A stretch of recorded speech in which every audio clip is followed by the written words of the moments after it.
என்னை நீர் குணமாக்கினீர் என் ஆத்துமாவை பாதாளத்தில் இருந்து எழப்பண்ணி நான் குழியில் இறங்காதபடி என்னை உயிரோடே காத்தீ.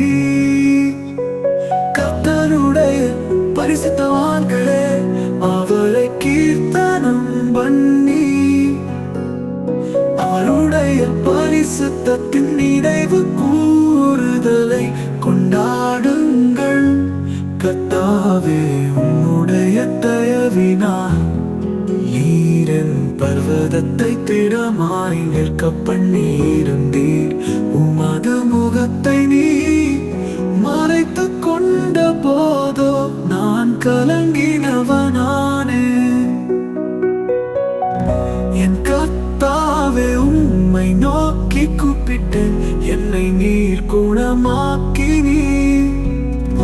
என் கர்த்தாவே உம்மை நோக்கி கூப்பிட்டேன், என்னை நீர் குணமாக்கினீர்.